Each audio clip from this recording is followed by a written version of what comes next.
Mama Nkechi lived alone in a crumbling bungalow on the Mola Road, Aba. Her days were filled with silence, broken only by the hiss of her kettle or the scratching of rats behind the walls. Since her husband's death and her sons moved to Port Harcourt, the loneliness had become unbearable. One afternoon, as rain slammed violently against her leaking zinc roof, she decided to rent out a back room to have someone else in the house and perhaps earn a little money for her medication. 2 days later, a man appeared at the gate.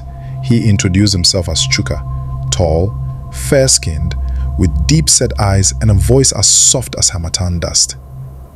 He said he worked remotely and needed quiet.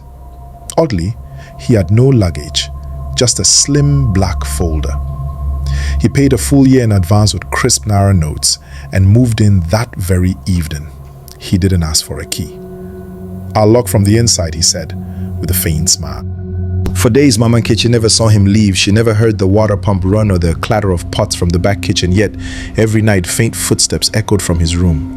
Once, she thought she heard someone crying low and sharp like a wounded animal. Another time, she heard him whispering in Igbo, but the words were jumbled like he was speaking from underwater. On the 13th day, she noticed his door was slightly ajar. Cautiously, she pushed it open. The room was empty. No mattress, no clothes, no bowl. Just a single deep crack in the wall, wide enough to fit a hand. There were scratch marks around it.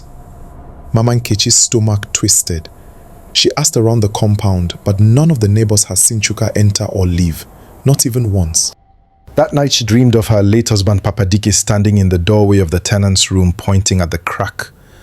His mouth moved, but no words came out, only the sound of running water and distant drums.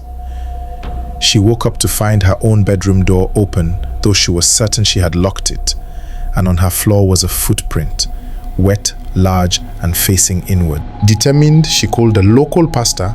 He sprinkled anointing oil and declared the house delivered.